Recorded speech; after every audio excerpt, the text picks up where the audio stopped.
A Canadian's Guide to Bringing Cigarettes and Tobacco Back Across the US Border. Under 24 hours, aka same-day cross-border shopping. Sorry, no personal exemptions. You have to declare and pay duties and taxes for any tobacco products that you bring back into Canada if you're doing a trip of less than 1 day. If you could amble down to the first convenience store in the first American border town you can find and buy a carton of cigarettes, would the smokers along the border ever pay Canadian tax on their smokes? You can risk it and the fib about smokes in your trunk, but if you're shifty and you get searched, you could be stuck at the border for hours or charged the duties anyhow. You decide. After 48 hours. After 48 hours, your personal exemption shoots up to goods valuing $800, and your personal exemption kicks in. You can bring back 200 cigarettes or 50 cigars or 200 grams of manufactured tobacco without paying taxes or duties. After 7 days. Your tobacco can travel separately from you. The personal exemption does not change. How much do you have to pay in duties and taxes on tobacco? That, of course, doesn't mean that you can bring tobacco back across the border on a same-day trip.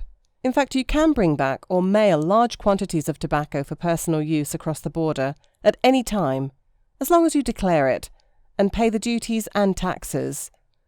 The duties are governed by the ever-changing Byzantine schedule of Canadian tariffs that cover trade with other countries. The taxes you pay depend on your province of entry. Provincial or harmonized sales taxes will apply, the amount varying from province to province. Check out the chart below. In general, expect the cost of your cigarettes, cigars, or pipe tobacco to increase dramatically once you've paid duties and taxes at the border because of the low price of tobacco products in certain American states. That means an average carton of cigarettes will basically reach the Canadian price when you bring it across the border. Will you save money? Probably not, but you can access some specialty items unavailable in Canada for modest extra costs. Variations in tobacco prices in American states. Just like in Canada, the price of tobacco varies from region to region. This blog compiles an annual list of the average price of a pack of cigarettes in each state, and the range is surprisingly large. In Kentucky, the cheapest state, the price is barely $5 a pack, while in New York, a pack will run you almost $13. Take a careful look at the price of cigarettes in your destination state. If you're headed to North Dakota, your chances of saving money are much higher. If you're visiting Buffalo, you might as well buy your cigarettes at home. All prices in US dollars. Top 10 pipe tobaccos worth paying duties for. 1. Ratrail Gowrie, medium strength, full flavored Kentucky blend. 2. Middle Earth Ruins of Isengard. Celebrate the fall of Saruman with the smooth-burning, slightly sweet Tolkien Tribute Blend. 3. Kamoy Spiced Virginia Cask 9. Danish vanilla, chocolate and nougaty dessert tobacco. 4. Orlik Golden Sliced Red. Another Danish blend, this one fresh and bright with hints of citrus. 5. McClelland Frog Morton Cellar. Whiskey barreled aged mellow smoking tobacco. 6. Peekskill Higher Standard Imperial IPA.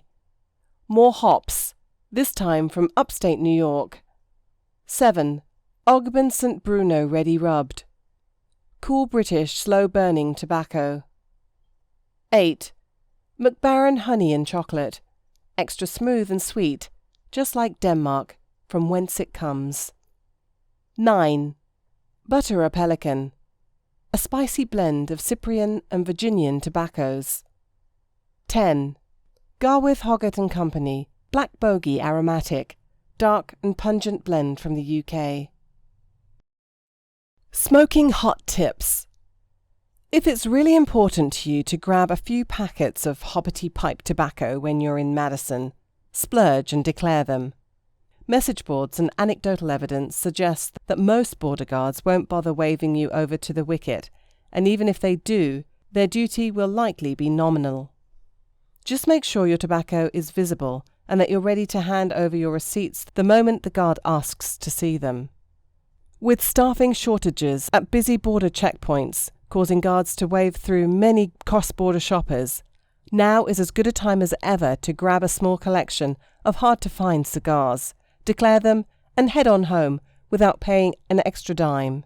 For best results avoiding duties, remember our border crossing do's and don'ts, and fit the profile. Look sharp, speak confidently and politely, and tell the truth. This might also be one of the few situations where a busy crossing is a preferred choice. Long lines means harried and tired agents who may not want to bother with your pouch of unusual pipe tobacco. Do the math.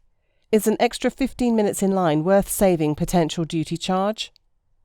Don't forget to pool your exemptions.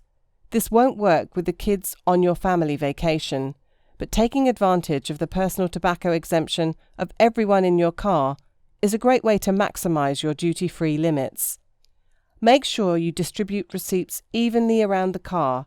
Have each adult take responsibility for his or her share of the haul, keeping in mind the limits that kick in after 48 hours of outside of Canada. And be sure to declare everything.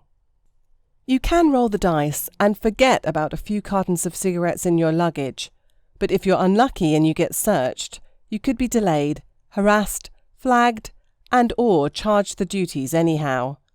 Cigarette smuggling is a hot border issue, so trying to sneak in large quantities of cigarettes is especially inadvisable. The Canadian government established a special contraband smuggling task force this year to try to stamp out illegal tobacco sales. If you aren't a member of an organised criminal ring of cigarette smugglers, you probably don't have much to worry about, but the extra scrutiny heightens the risk of trying to cheat on a little on your weekend trip south. Border guards have the right to confiscate any tobacco that you do not declare, or charge you large penalties, anywhere from 20 to 85% of the cost of the goods you forgot about, on top of taxes and duties.